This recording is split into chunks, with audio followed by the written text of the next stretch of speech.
know the vibes. Welcome back to another episode of the Hoop Genius podcast brought to you by NBA 2K26. It's myself, Mo Mootsie, alongside me as always, the legendary coach, Brendan Sir. Coach, how are you doing? I'm doing great, Mo. A great week of NBA ball, and I'm looking forward to discussing it with you. Yes, sir. I'm jealous of you out there over in the States where it's still pretty sunny. Over here, it's freezing cold.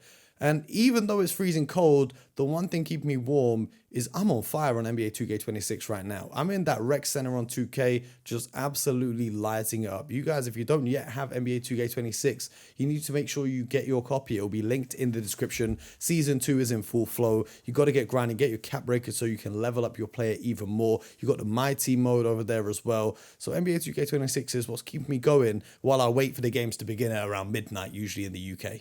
I think some of the teams, instead of practicing, should probably play NBA 2K.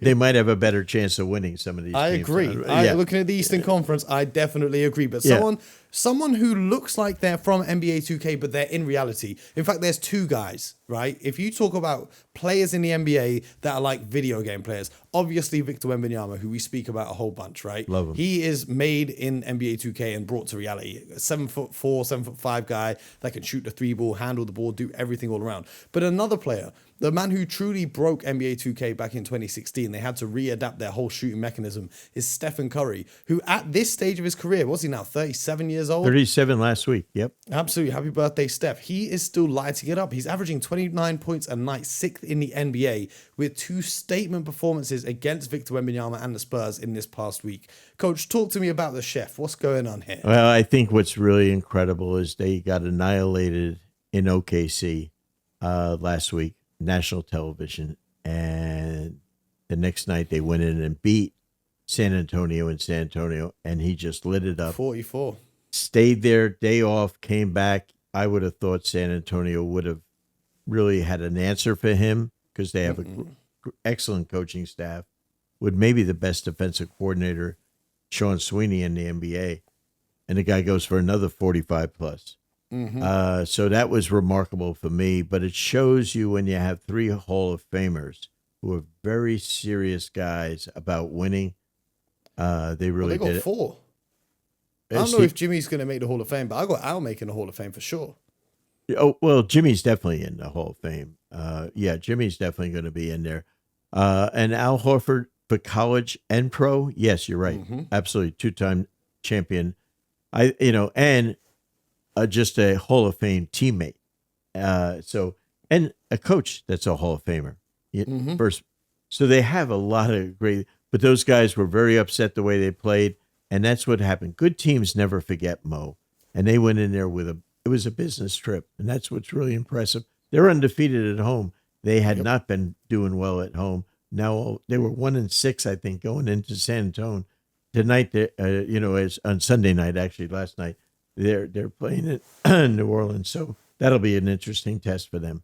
Yeah, the Warriors are clicking on all cylinders right now. Do you think at this stage of his career, Steph Curry could still win the MVP award? If we see the Warriors finish maybe as a top 4 seed out west, could he get his hat in the ring? I would say no, because he's an American kid. Because I just think the award should be maybe for an American player, yes. But I just think the guys that are just competing and scoring at amazing things. I mean, when you think at Luka just scoring at almost 35 a game, and Giannis is at 32.5 points a game, SGA another 32.5, and then but let's put it this way: he's a first team Hall of Famer, first team All Pro player. I think the other guys are doing it all round in terms of assists, rebounds, and other categories, whereas Steph's just focused here on scoring at this stage of his career. Yes, but his owner last week, Mo. Which is an amazing statement from an owner to say about his player, but I understand it. He thinks that Steph has a chance to be like Tom Brady in our football, in that who played till 45, that he thinks Steph could play into his 40s, which, there's only one guy, really. I mean, Kareem played, but, LeBron is doing this miracle right now. But guys like Steph and LeBron, they take such good care of himself. And Steph is just incredible like that. And I think it would be amazing. And I'll tell you what, the league would love him around for a couple Oh, more years. absolutely. Well, hopefully for Joe Lacob, the owner of the Warriors, he doesn't do a Tom Brady and leave his franchise for his final few years. But the big news around Steph leaving was him leaving Under Armour this week. That was a big story. Shocker. I don't know the ins and outs other than the little I know is that most of his compensation was in stock. Equity in the company, and their stock has gone in the tank. Absolutely. The stock has been terrible for about 4 years now. So he looked at it and he said, it's time to cash out. And what's interesting about Stephen Curry is he has the equivalent of what Michael Jordan had. So Jordan has brand Jordan under the Nike umbrella. Steph has the Curry brand under the Under Armour umbrella. So he's now able to leave and he owns all the copyright, all the IP for the Curry brand, and he's able to take that where he wants. Now, a lot of people are talking about him wearing Kobe's, the Nike sneaker, in the warm-up before San Antonio. The reason why he still changed and wore his Under Armours during the game is because the Under Armour sneakers, when you have a signature shoe, you don't wear the ones that they sell in stores. You have a mold of your foot that they've built the shoe around. So they're custom for him. So he probably will wear Under Armour for the foreseeable future because those are the custom made game ones for him. If he's like any normal athlete, when you score 40 something the night before, I'm not changing anything, so, but he's very comfortable in that shoe and it performs, as you said, it's a great performance shoe for him. Yeah, because it was custom made for him. So usually with sneakers, you have a layer of foam and then you have a rubber outsole to give you the traction on the court. What Under Armour did for him, I believe in 2016, they developed a type of foam that didn't require a rubber outsole. So if you look at the bottom of some of his shoes, they're fully foam, which allows him to get his shots off marginally quicker. I think it sped his shot up by 0.3 seconds, which in the NBA can make a whole world of difference. So those shoes are made for Steph and tailored around his game. He was involved in the design process of them. Now, the questions that fans have is he going to join Nike?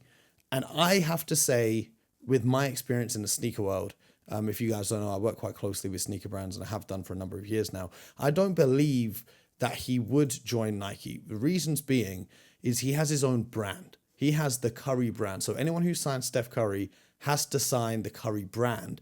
And Nike have the Jordan brand. They haven't given LeBron his own brand under the Nike umbrella. Sure. I don't see them bringing in Steph, one of LeBron's rivals, and giving him his brand under Nike before they give LeBron the King brand or whatever they want to call it, right? So that's the first reason. The second reason is these brands are all about signing young players and telling their stories throughout their career. That's why they signed Zion Williamson to Jordan Brand. They signed Luka Doncic to Jordan Brand. They signed Ja Morant to Nike. They want to get them as early as possible. Like you see Cooper Flag with New Balance. Then they want to be with them and be alongside them throughout their entire careers. It's quite late for Steph to be joining a big brand like Nike or Adidas. However, I would love it if he did, because if you could sync up Steph, KD, and LeBron retiring all in the same year, and you did a pack of sneakers that celebrate all of their careers, and you did special editions, so on and so forth, and the commercials would be amazing featuring those three, three icons of a generation. Everyone who's grown up in this generation either worships LeBron, Steph, or KD. Those are the three guys for all of them. I would love it if they could, but I don't think they can. What I would do if I was Stephen Curry is I would try and attract, he's based out in San Francisco, it's near Silicon Valley. I'll try and get some of this venture capital money, and I would get one of these billionaires to invest in the Curry brand. The reason being is what he does in basketball, he stands alone as the greatest shooter of all time. The kids love Steph Curry. They all want to play like Steph Curry. They can't play like LeBron. Not every kid is going to be 6'9" and move like a freight train going down the rim, but every kid growing up thinks that they can play like Steph Curry because everyone can shoot a jump shot. So he has the popularity amongst the youth. When you look at what kids wear, a lot of kids wear Under Armour compared to other brands. So you have that, but you also have his insane golfing abilities.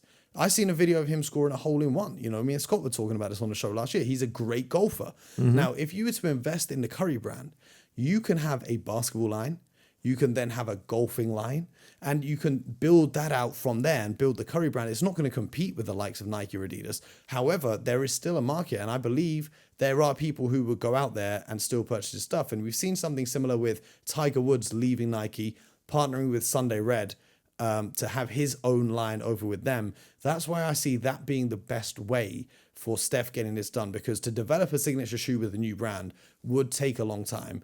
Another option he has, which speeds up that timeline, is partnering with the Chinese brand, because their manufacturing times are significantly lower than American brands, or well, Adidas is like a German brand and so on and so forth. But the Chinese brands such as Anta, who signed Klay Thompson, one of Steph's good friends, and Jimmy Butler, who I believe is with Li Ning, who has Dwayne Wade with his own brand under the Li Ning umbrella. Those organizations could produce a signature Steph Curry sneaker quicker than a Nike, Adidas, Puma, so on and so forth. However, I think he should just rock the Curry brand from here on out. I think he should try and buy that technology that Under Armour developed for him. They should buy the IP for that off of Under Armour, because if they're not going to be producing basketball shoes anymore, there's no need.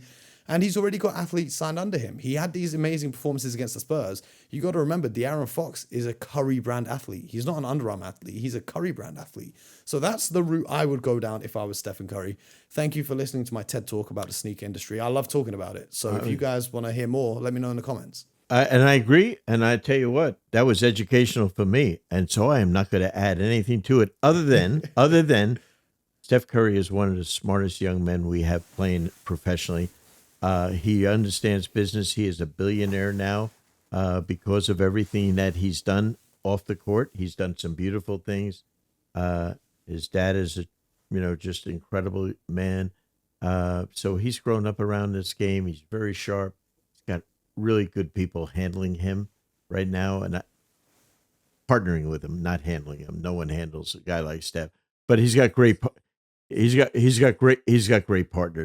And so I think they're probably listening to this right now, Mo, and they'll probably be calling you. I'll give them. Well, I hope they are. I'll give them your number. Okay. Oh, absolutely. Yeah. Absolutely. That would be a dream come true. But let's talk more about what's going on around the NBA. We mentioned them last week, but I feel like we still have to talk about them again. Okay. Who would have thought that for another week, the Detroit Pistons reign supreme in the Eastern Conference, 11-2 on a 9-game win streak, Coach? How about that? Just 2 years ago, they were setting a record for a 28-game losing streak, and how the tables have turned.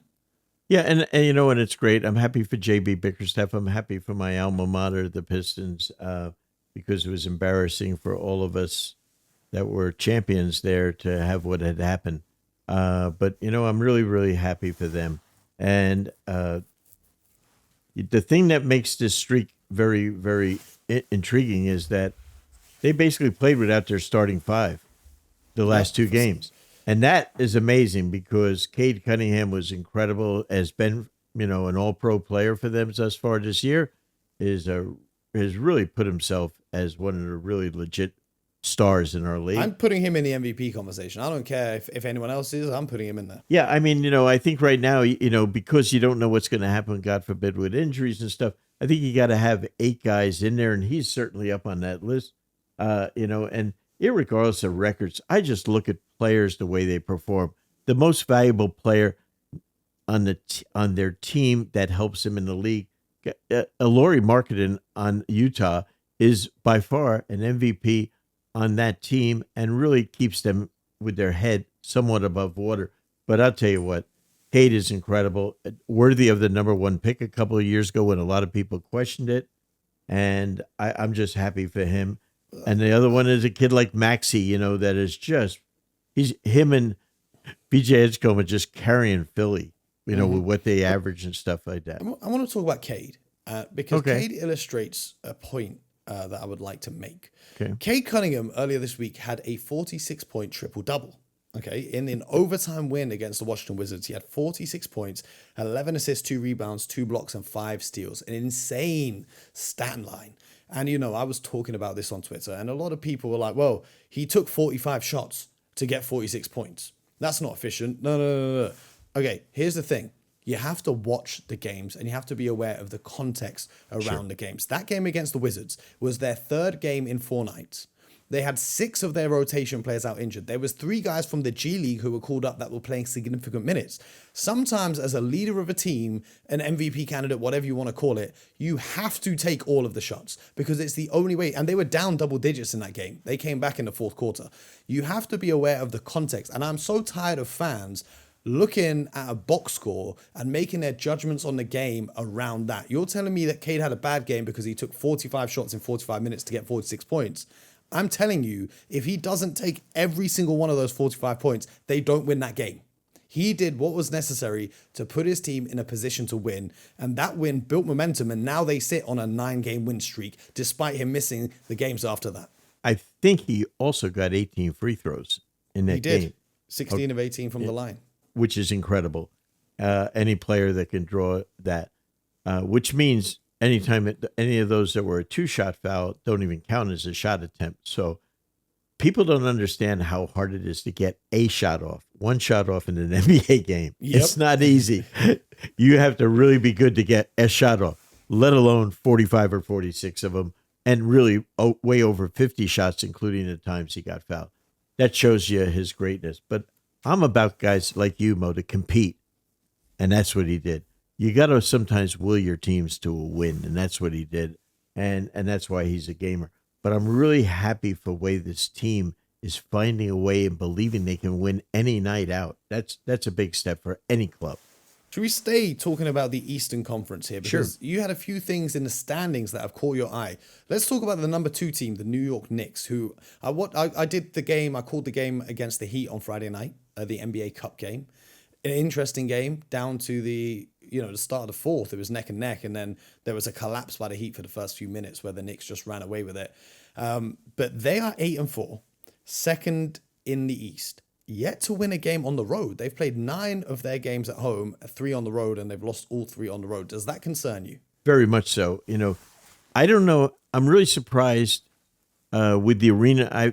Having worked with the Knicks and coached in, front office, really concerned because I know that arena, that building so well. It's really from a vantage point of everyone wants to perform there. We have an NHL team. We have unbelievable concerts. I'm shocked that they put so many home games into the month of November and October. So unusual, which means to me, they have some big show coming in. We used to have the circus month of March and April, which would be there for like 3 or 4 weeks. We used to have ice capades and Disney shows that would stay there for a week. Something's coming in there that's going to send them on the road for 5 or 6 days. And if they're not playing well, they're going to be back to almost a 500 team. So it is concerning. And I'm really concerned, more importantly, about that. These are really good players and a really good coach. More concerned about Jalen Brunson's injury, the ankle injury to the same ankle he hurt last year. Well, that's my biggest concern. Christmas Spectacular starring the Radio City Rockettes, taking up a whole bunch of scheduling at Madison Square Garden over December. And see, we own Mr. Dolan and MSG. We own Radio City Music Hall where the Rockettes perform, but to put them in a 19,000 seat arena, that's a big show. Man, I'm looking at the Madison Square schedule now. They got shows almost every night, so I don't know anything about them. Well, and I think last night they had a UFC fight. Which is always 20,000 people, So it's a great venue, and it's the world's most famous arenas, but it's amazing what they've done to the schedule. So that'll be something to see. And Toronto, Mo, my goodness, what a job Darko is doing with that squad. My Serbian friend, he's someone I've been friends with since he came over. He worked for Billy Donovan. He's just an amazing coach. He's a great person. And he and his staff have put together. It's the opposite of the Knicks. They're 2-2 at home, but they're 6-3 on the road. Yeah. And to win on the road when you're in Canada, every trip is a monster. And I know, having worked with the Raptors, that, every day as a U.S. citizen that you're working in Toronto or in Toronto, you're taxed. But so they just went on that played these road games. They stayed on the road for 11 days, even though they had several days off between games. They stayed out of Canada to not get taxed Canadian wise.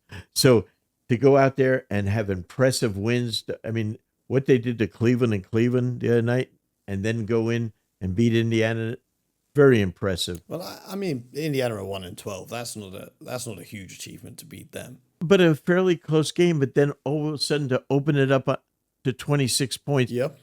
They're a young team still, Mo, and so and when you get on the road, it's tough to keep your focus. I'm really impressed by what Darko's doing, and the thing they have is, I think they had last night again 7 guys in double figures. That's what I love about the Scotty team. Barnes is putting up some crazy stat lines, and the kid they got from the Pelicans, that's Brandon Ingram. That he's the every night the kid's almost leading them in scoring. R.J. Barrett, Quigley, they got a lot. If Proto can make some foul shots, he'll be up. I think he was 6 for 14 last night for the free throw line. But they have a really good team and really well coached, and they one of the real teams in the league now that's gone to a really, like Indiana last year went to pressure defense. These guys have kind of taken pressure defense to another level, in that every time down the court, they deny every pass. Their hands are all over you. I really like their team. They go 9 deep. They're really good. How about it? The Nets, Wizards, and Pacers have combined for 3 wins so far. 1-11, 1-11, and 1-12. Who's going to win the race to that number 1 pick? Oh, they're fighting it out, baby. I didn't think they'd start this early with 70 games to go. The tank is in full force. Well, no, I'm going to be honest with you. They're not. None of these teams is tanking. Indiana's Really? no, absolutely not. Obviously Indiana's without Halliburton, but the Nets and the Wizards. They have 4. I think it's 4 starters out on the Pacers, and so they're being hit every which way. They really have no guard play. It's really tough to be in the 7th game in the finals and then all of a sudden to have this. It's really difficult to coach like that. But I think Washington, they've lost 10 games in a row. They got some good young players. They got some veteran guys they brought in for stability. Brooklyn's the only team that was not built to win this year, and they're not. But boy, they got a shitload of draft choices. Okay, and if they make the right picks. Now they picked 5 freaking rookies, which I don't agree with. They got too many young kids. Horrible draft night for the Brooklyn Nets. Yeah, you just can't win in that. I'm hesitant to take 5 rookies to the summer league. And they traded for Michael Porter Jr.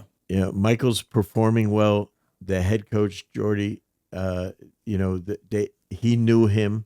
He had coached him in Denver, and they did not want to pay properly Cam Johnson because he was their leading scorer because he made the most shots. Cam Johnson's, he's out now for Denver, but he's a good player. He's a good shooter. He's not a starter in this league, in my opinion. You don't think so? No, he's a 6th man, I think, 6th, 7th man, like he was in Phoenix. Speaking of some of these teams at the bottom of the standings, we have to talk about the New Orleans Pelicans, currently 2-10. And they started the season 0-6. The first team in NBA history to lose 3 of their first 6 games by at least 30 points. They allowed 120 points in 5 straight games to begin a season. How about that? Consistency.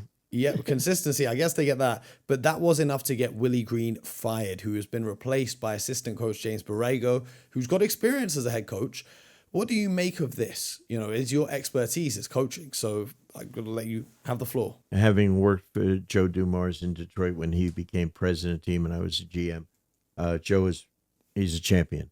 And, he had no choice. You have no choice. No one came. They played the Lakers on Friday night, I believe. Friday night they played the Lakers in New Orleans. Anytime the Lakers come to town, it's a sellout.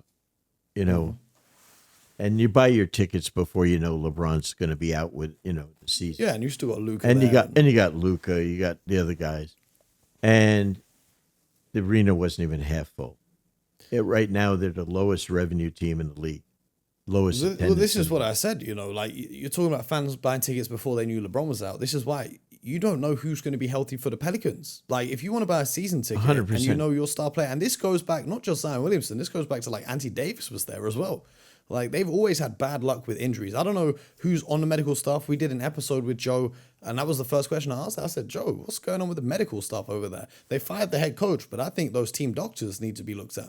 Yeah, they actually replaced the medical staff, I think about 2 years ago, when they brought in the medical staff when David Griffin got the job. Then they replaced him because of Zion's injuries. Well, I'm not sure that maybe it was that guy's fault. Sometimes you just have bad players injury wise. Right now, Willie Green won 23 of his last 100 games, which is Wow. I mean, and the next stat I would like to see is how many times did you have everyone suited up to play? And I would probably say less than 5. I would say never. For a fully healthy roster, I don't think I've seen it. He has not had his starting 5 together, I believe, in 2 years. So, I mean, so it's unfortunate. Borrego, as you mentioned, been the head coach of Charlotte. He's an experienced assistant. He was been the head coach as an interim in Orlando when I was down there living. And, James is a good basketball guy. He's a good offensive coach. Do you think he will stay permanently, or do you think they're looking at other candidates? Oh, I think you better be wide open in the search. Do you know who I would like to see there? Okay. I would like to see Mike Malone there. I think with what he did with Jokic in Denver, not saying Derek Queen is ever going to be as good as Jokic, but I like how the big fella plays. And I think it would be an interesting experiment to see Mike Malone over there. Well, Joe Dumars and I worked with his dad, Brendan Malone, and so he knows Michael well. And the great advantage that Joe has is that having been the number one basketball guy in the NBA for years and a GM for many, many years, is that he knows everyone in this league personnel wise. So there's a lot of good candidates. New Orleans is an intriguing city. And Michael Malone was there as an assistant to Monty Williams, I believe. So way back Chris Paul days. Yes. So you got to know the city to match up with the person. So that'll be interesting to see. And Joe is a Louisiana person. He's got a great vibe for Louisiana. Well, what I love about the Pelicans, I like Fears and I like Queen, the 2 rookies that they drafted. A lot of people question their draft selection. They're great selections. Fears has been showing lots of sign of promise, and Derek Queen, the Big Easy, as they now call him, has been simply fantastic. It brings about a question, though, Coach, because Derek Queen and Zion Williamson occupy the same space on the court. They play the same position. Is it now finally going to be time that the Pelicans move on from Zion Williamson, and do you think they should do so? Well, I think the biggest thing is you can't move Zion until he's back on the court. Because I found out in this league, if you acquire a player that is injured or going to be injured, that's when you go. Mm-hmm. That's when you're getting fired. Harrison. Yeah. Well, I wasn't thinking of him, but when that happens, you're in trouble, because it's not like an injury that happens. A guy comes in, tears his ACL, and he's never had a knee problem. That's one thing. But if you've had injuries for your entire career, and now all of a sudden you say, let's acquire him. Why? I think he's going to be healthy with us, and he's not. That's when you're gone. So I think it's a real risk. But he's a top 5 talent in our league. Zion Williamson, when healthy, is one of the top 5 performers in this league. So I think it's something that it's a tempting thing. If you want to unload someone you don't like, you unload someone that I think it's one of those things. Someone's going to. Every player in this league is tradable, even when you don't think they are. Everyone's tradable. Yep. There's no such thing as an untradeable contract in the NBA. But talking about trades and teams struggling, we haven't yet talked about the Ja Morant situation over there in Memphis. We had a lot of animosity from Ja recently. The Grizzlies are 4-10, sitting in 12th place in the Western Conference. And what's crazy to me, right, is just a few years ago, people were talking about Memphis being set up for a dynasty with Ja Morant, with Jaren Jackson Jr., with all the other young pieces that they had. They had Desmond Bane over there. And now they're struggling and people are talking about blowing it up. They got a new coach. They got rid of Taylor Jenkins in what was a surprise move last season after he, revamped the offense. The offense, bear in mind that Miami are getting all the praise for this season. That's what Taylor Jenkins was running. And apparently, I wasn't there, so I don't know. But apparently, Ja Morant didn't like it, which ultimately led to the exit of Taylor Jenkins. And Thomas Asalo from Paris Basketball came in as the new head coach. And things don't seem to be going too smoothly between him and the Grizzlies star at the moment. Well, let me say this. I know a lot about that franchise. I know a lot about the people involved. I know a lot. Taylor Jenkins is a friend. Taylor Jenkins is a terrific coach. The system that they put in last year was one that the management wanted to put in. That was not Taylor's system. That was Noah. That was not Zach Kleiman and the GM. No. That excuse me. I'm sorry. That was the system that Miami is running now. Is not Eric Spoelstra's system or anything like that. That is a system. Frankly, that was conceived by Adam LaRoche. Okay, Adam LaRoche was brought in as a very, very high paid basketball player development guy. He's one of the best in the world. They brought in from Paris basketball, as you mentioned, Thomas Isolo, who played very, very fast. They were going to merge these two systems to have a very dynamic system in the NBA, which is really forward thinking, okay, from Zach Kleiman and ownership standpoint. So Thomas Isolo is, I'm going to say this appropriately, he should be a guest on our show because he is, in my opinion, a hoop genius. Absolutely. I think he's really a brilliant coach. Europeans, with you being an exception, have different mentality. All my friends that coach in the EuroLeague basketball have trouble adapting to the NBA with the players because they come from a much stricter, sterner standpoint. They're very direct the way they talk to players. A lot of NBA coaches first coach with their lips on the player's ass by kissing it. Okay. So I think Thomas Isolo, from what I can gather, is very direct. And you know what? The truth hurts sometimes. But he's not like that with Ja. He's like that with every guy on the team. Okay. But the superstars in the NBA aren't used to that. Their whole life from growing up, AAU, college, getting to the NBA, everyone wants to be their best friend. Yeah. And I think now, and that's fine if you are performing at an incredible level. If Jokic last year says, I don't want to play for any of these guys, guess what I'm doing? I'm hiring whoever Jokic wants. Okay? Yeah. Okay, that because he performs. But Ja, unfortunately, for whatever reasons, he has not been performing. He has not been performing. Health, but also his game is just not developed. His rim attempts are going down, and he's not made a 3-point shot to make up for it. Well, his shooting percentage is abysmal. Okay, but he's been suspended for many, many times. So he's got to get his whole act together. When he does that, and he starts playing both ends of the court, he's never guarded it since he's been in the league. And then we take some input. But right now, he's not a tradable player either. There are not a lot of teams that have interest because the teams that would really like him are all second apron teams who can't acquire him. So now the list goes from about 9 to about 2. Do you think that is a real possibility? What is the solution here for the Memphis Grizzlies? Well, I think they first of all, they need to get healthy. They have been,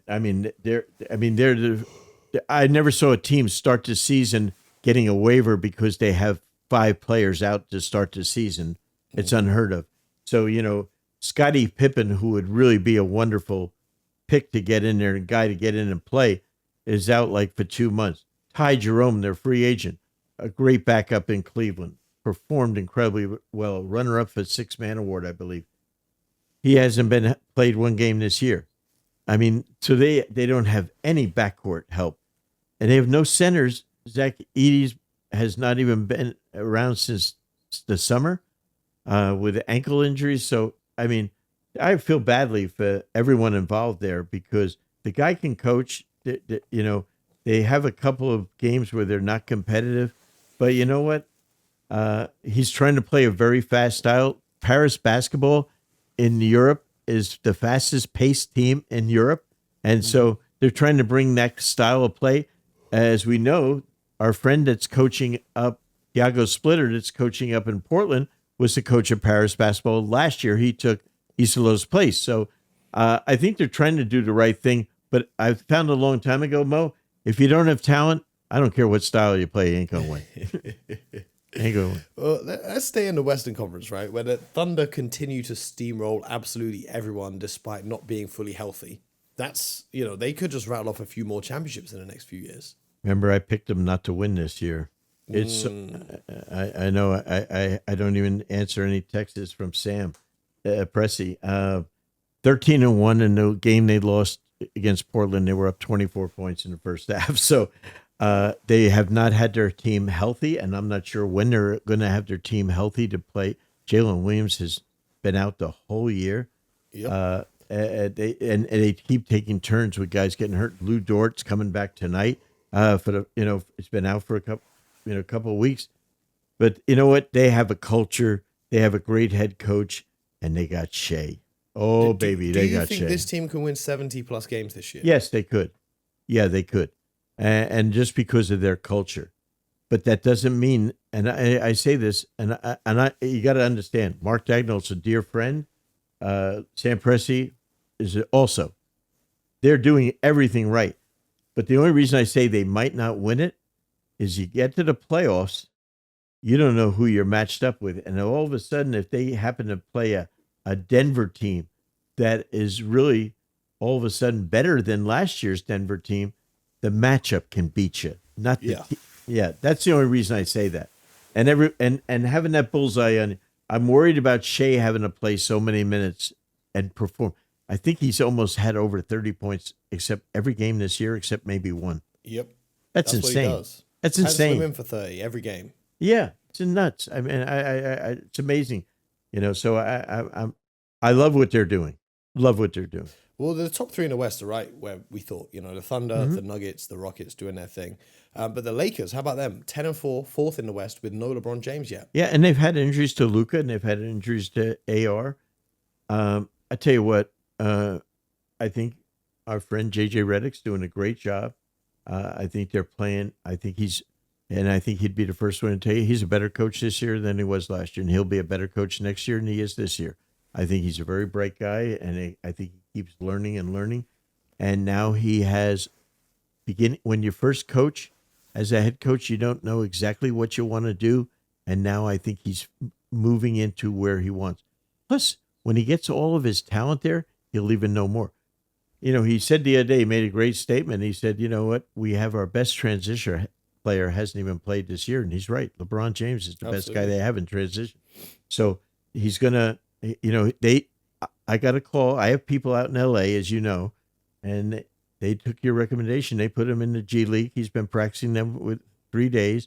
He gets his first practice with the Lakers today, Monday, and so we'll see what happens. And I'll tell you what, I expect him to play within a couple of days this week. Well, JJ had a really interesting answer to a question in a press conference recently, which I wanted to just get your thoughts on from a coach's perspective. I'll read you the quote. Sure. He said, one of the biggest problems in terms of defense is young teams using modern NBA concepts. The amount of movement and actions that you have to guard on one possession, and then they're playing at a 103, 104, 105 pace. That's really taxing. The formula, I think, works for some teams. For other teams, it's not going to work. Coach, I wanted to get your take on this because everyone talks about the game evolving and so on and so forth, but the players coming into the league are so much younger than they used to be. Yeah. Is this something you see in the experience you have talking to coaches from around the NBA? Yeah, this is such a profound statement that he made. U.S. players, and I can't compare it to football over in Europe, but players in the U.S. high school age, they're playing AAU basketball. They're playing 70 games in the summer. They're just running up and down. They're just hooping. There's nothing going on. There's no offense. There's no defense that you would get at the next level in college. Then the really good ones come to college. They play 1 year. We have to dumb it down for them because they have no basketball knowledge. They have talent. And so we give them all the knowledge that a coach knows. We dumb it down to like so basic a level, but they can perform really well and perform better than their peers at the same level. So they still haven't learned a lot about basketball. Now all of a sudden they go and play the best players in the world. And now all of a sudden, I always tell young players when they go in the NBA, when you're 19, 20, 21 years old, no one graduates in the NBA. In college, they graduate in 4 years. They leave sometimes after 1, 2, or 3 years.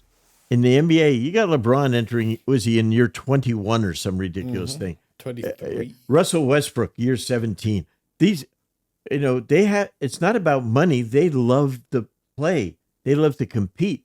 So no one graduates. So you're playing against men with Messi. I love Messi. I love Ronaldo. These guys are geniuses. So now all of a sudden they go and play. They know the game inside out. these guys don't even know the terminology. The terminology in any sport is a language unto its own. The coach of the Pelicans speaks a different language than the coach of the Pistons and the Lakers. And everyone has terms that sometimes mean the same thing. But if you play for the Lakers and you play for the Pelicans, the same word means two different things. Mm-hmm. But more importantly, the style of play that's being tried to play in the NBA now is different than the EuroLeague. It's kind of they're trying to beat the defense down the court and score and get a good shot off before the defense gets set. Where in Europe, they kind of really have evolved into a beautiful team system, and they're not trying to play pace and space. So what they're trying to do is get 100 shots a game. That's what they're trying to. They're trying to get 43-point shots a game. EuroLeague, we're not trying to do that. Not at all. Okay. So what's happening now is the key to make that system successful is to learn how to read defense. These kids have no idea how to read defense, the young kids. So it's like they're coming down, they're calling an action, they're doing it, but they don't know what the hell to do after that because they don't know they're not experienced enough to read. Where the guys like Luka and different players, Austin Reeves, an undrafted player, he's a veteran. He reads as well as any player in the league. So I think it's really JJ put it so well. I think the guy is brilliant, and I think he really pointed out something that I had not heard articulated in public before. Well, a coach who's impressed me this season is Jordan Ott of the Phoenix Suns, who are currently sixth in the West, 8-5. A lot of people, including myself, really didn't expect this from the Phoenix Suns. Jordan Ott, who he started as a student manager at Penn State. Then worked his way up to work with Tom Izzo at Michigan State, and then was a video coordinator with the Hawks. Then became an assistant coach, went around the league in Brooklyn with our friend Darvin Ham with the Lakers, then with Kenny Atkinson last year. Now he's a head coach over there in Phoenix. I'm loving what they've done in Phoenix. And I think, we just talked about the Grizzlies' downfall. I think an underrated factor is Dylan Brooks. Whether you love him or hate him, he was a big part of that Grizzlies culture when they were winning early in Ja Morant's career. Now he's over there with the Phoenix Suns, and they seem to have got a good culture going on there too. In the Durant trade, which I think they had to do, Phoenix had to do, they got Brooks. But who else did they get in that trade? Jalen Green, right? Yep. Right? And he's been hurt basically all except maybe one game.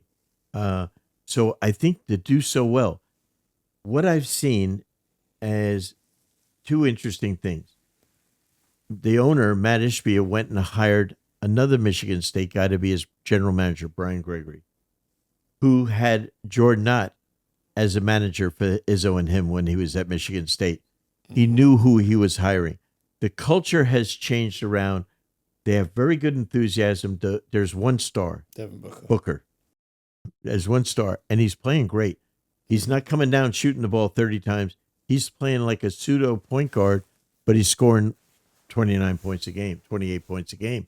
But I love what they're doing. They have some toughness about them now. They've got two big men now. The kid Malawach, who I love. I'm a big fan. Big fan. Great kid. They hardly even use him yet, but when they do, that'll be. Oh man. Yeah, I mean it'll be a big thing. I love what they're doing. I'm excited for Matt Ishbia. He thought he was going to be able to come in and just buy a way to a championship. The NBA salary cap doesn't allow you to do that. He's learned a little bit the expensive way, not the hard way, the expensive way. And now he's putting together an organization. I'm happy for him and what Grayson they're doing. Allen is shooting the absolute lights out. I like Ryan Dunn as well. Like they've got a good thing going. I don't think this is a group that will evolve to be in championship, but there's pieces there that you can see moving forwards. And I think the biggest thing, as you and I have talked about, Mo, on our pre-show, is that, you have to have guys that can assume, define roles, and then be a star in them. And I think the guys on their team, they're really starring in the roles based on their ability. And that's what all you want in a player. You and I get pissed off when we watch guys say, you know what, they're not playing hard.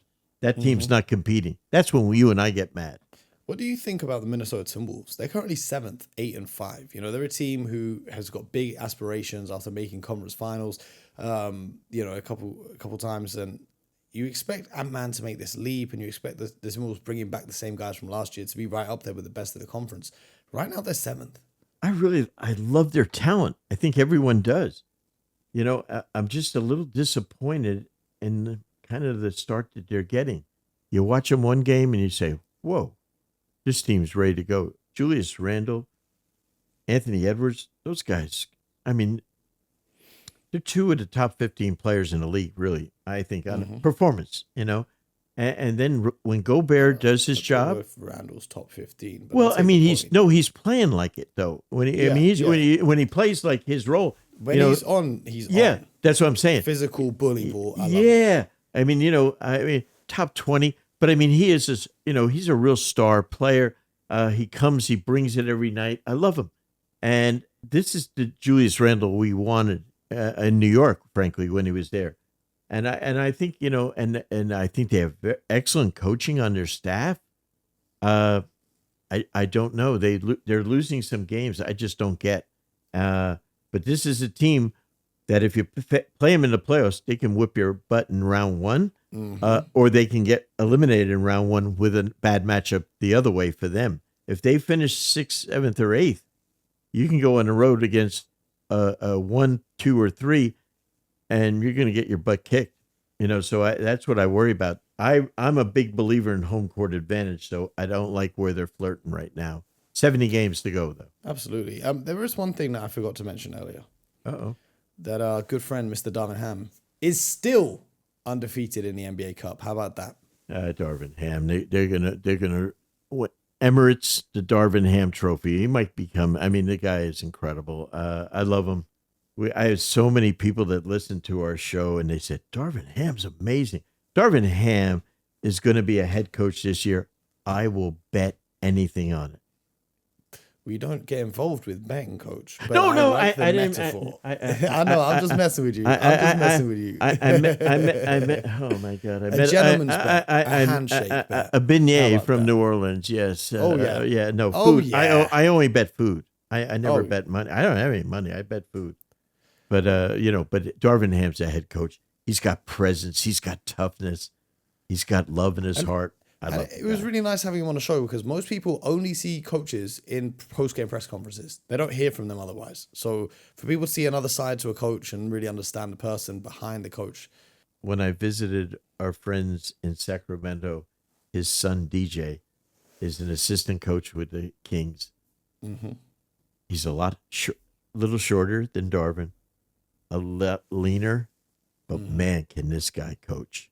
Yeah. He's brilliant. He's going to be a star. Yeah, I mean, so I mean, it's definitely in the genes of the family. But Darvin Ham is a superstar, and I'm happy. And who did the Darvin Hams play next in the Emirates Cup? Do we know? Oh, let me look at the NBA Cup schedule The Darvin Hams. so I can prepare my eyes. The Darvin. We'll call them the Darvin Hams. The Darvin Ham. So the Bucks' next NBA Cup game is going to be against the Heat on Thursday the 27th, or I guess Wednesday. Is it down? And then- Is it down there? It is in Milwaukee. Oh, we got another W. Good. Okay. I predict that. And then the Kings' next NBA Cup game is in Phoenix on the same night. Oh no, that's in Sacramento. Okay. And Okay. then the Bucks game is in Miami because Google's put the teams the wrong way around. Yes, that's a tough one. Yeah. South Beach. Because and our young lads from Milwaukee, it's a little chilly up there, so they were going to want to get out and express see that fresh air. I love the fresh air in Miami, coach. Yeah, the I fresh love air. the fresh I air. think I love the fresh air in LA. And surprisingly, Houston's got great fresh air too. Yes, but I think it's really going to be interesting. So the Hams could be in trouble against the Heat.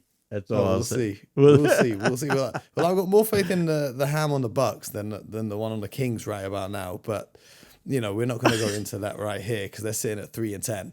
So we just had a nice little whip around the association. Anything else catching your eye while we wrap this one up, Coach? As I try to do, I try to look and I'm always looking about. I love the stars in our game, and I look and I see who's scoring, who's performing, and I'm happy about Maxey. I'm really excited about him.